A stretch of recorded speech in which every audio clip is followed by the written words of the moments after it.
ஒரு சின்ன பையன் மேல வழக்கு பதிக்கிறீங்க. யாருமே கேள்வி கூடாது. நீங்களா வந்து சொல்லிக்கிறீங்க. எந்த கொம்பனாலும் கூட சொல்ல முடியாத அப்படி ஒரு ஆட்சியை கொடுத்து கொண்டிருக்கிறேன். இந்தியாவே பாராட்டுது எங்க ஆட்சி. அப்படியே மக்களை சொல்லுங்க. நீங்களா பேசிக்கிறீங்க நல்ல ஆட்சி நல்ல ஆட்சி நல்ல ஆட்சின்னு. ஒருத்தனை சொல்லு. நீங்களும் அதை நடவடிக்கை எடுக்க மாட்டீங்க. நாங்களும் போராடக்கூடாது. போராட இடமும் தர மாட்டீங்க. பேசவும் விட மாட்டீங்க. அப்புறம் இதே கர்நாடகாவில் உங்க படத்தை வச்சு செருப்பால் அடிச்சான கர்நாடகா ஒரே ஒருத்தன் தான் தமிழ்நாட்டில் கண்டிச்சது நான் தான். எவனுமே கண்டிக்கல. எவ்வளோ எங்க முதலமைச்சர் செருப்பால் அடிப்பாங்க. உங்க உருவப்படத்தை தூக்கி பொம்மையை வச்சுக்கிட்டு தூக்கி வச்சு பாடையில வச்சு தூக்கிட்டு போனா நீங்க உங்க காங்கிரஸ் கட்சி உங்க கூட இருக்கிற கட்சிகள் ஒருத்தர் கண்டிச்சீங்களா? உங்க கட்சிக்காரர் கோவப்பட்டீங்களா? கர்நாடகாவில் உங்களை அடிச்சான செருப்புல ஏன் நீங்க கோவப்படல? ஏன் சும்மா போட்டு நீங்க வந்து அது வந்து நாடகம் நடத்துது அப்படின்னா நீங்க நேர்மையா நடவடிக்கை எடுத்திருந்தீங்க இதுக்கு முன்னாடி நடந்ததுக்கலாம்னா அரசு அந்த நடவடிக்கை மேல நம்பிக்கை வரும். அது செய்வாங்கன்னு எல்லாம் ஆளாளுக்கு ஒண்ணு பேசுறீங்க. அதுக்கு நாங்க என்ன பண்ண முடியும்? அது நடந்துருச்சு. இது ஒரு எப்படி அவசியமற்ற ஒரு கொடுமையான அடக்குமுறையை நான் பார்க்கிறேன். ஏன்னா நாங்க இதே வள்ளுவர் கோட்டத்துல பல கோரிக்கைகளை முன் வச்சு ஆர்ப்பாட்டங்களை செஞ்சிருக்கோம். குறைஞ்ச ஆயிரக்கணக்கான போராட்டங்களை பண்ணியிருக்கோம். எல்லாருமே பண்ணிருக்காங்க.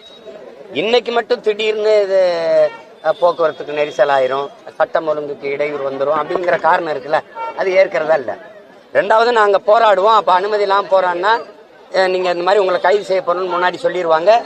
நாங்க ஊடகவியலாளரை சந்திச்சு எதற்காக இந்த போராட்டத்தை நாங்க முன்னெடுத்தோம், எங்களுடைய கோரிக்கை என்னன்னு சொன்னதுக்கு பிறகு அவங்க சொல்லுவாங்க போகலான்னு சொல்லுவாங்க. சரி போகலான்னு நாங்கள் கைதாகி வருவோம்.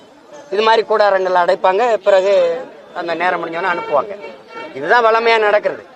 ஆனால் இன்னைக்கு வந்து நீங்க ஊடகத்தையே சந்திக்க கூடாது அப்படிங்கிறது வந்து இது எப்படிப்பட்ட ஒரு கொடுமையான.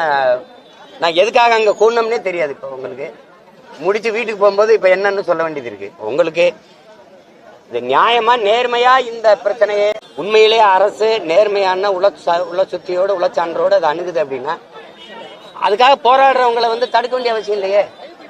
தடுக்க வேண்டிய அவசியமே இல்லை. இப்ப நீங்க வந்து சரி போராடுங்க, உங்க கோரிக்கை நாங்க ஏற்கிறோம், அதுக்கு என்னென்ன அதை கவனத்தில் எடுக்கிறோம்னு சொல்லிட்டு போனா முடிஞ்சு போச்சு. யாருமே பேசக்கூடாதுங்கிறது அதை முடக்கி போடுறது, அதை மறக்கடிக்கிறதுங்கிறது அது ஏற்புடையதல்ல. இதுவா என்ன போட்டி கச்சேரியா நடக்குது சொல்லுங்க? பாட்டுக்கு பாட்டு போட்டியா நடக்குது. அப்புறம் நீங்க தான் சொன்னீங்க நாங்க ஆட்சிக்கு வந்தா அதை சரி பண்ணிடுவோம்னு. அதனால நம்பி வாக்களித்த மக்கள் கேட்கறாங்க என்ன நீங்க அதுக்கு நடவடிக்கை எடுக்கல இதுக்கு நடவடிக்கை எடுக்கணும். நேரடியா மோதம் இல்ல. அவர் ஒரு காய் சட்டை கிழக்கிற வச்சு இதை சீண்டி பாக்குறேன். நான் ஒரு துப்பாக்கி வச்சு சுட்டேன். அது 70 கைது வரை சுட்டுச்சுங்க. பிஸ்டல் அது ஏதோ இதாயிருச்சு அப்படின்னா விட்டுருவீல? அவர் தான் சொல்றாருங்க ஏதோ பிஸ்டல் ஏதோ மிஸ்டேக்னுட்டு அப்படின்னு விட்டுருவீல? சும்மா ஏதோ மாப்பிள்ளை வீட்டுக்கு அவருக்கு மஞ்சள் பத்து போட்ட மாதிரி கையிலங்காலும் ஒரு கட்டை போட்டு சும்மா அவர் ஜாலியா படுத்திருக்காப்ல. பார்க்கும்போது கையை காலை உடச்சு போட்டாங்கன்னு நாங்க நம்பணும்.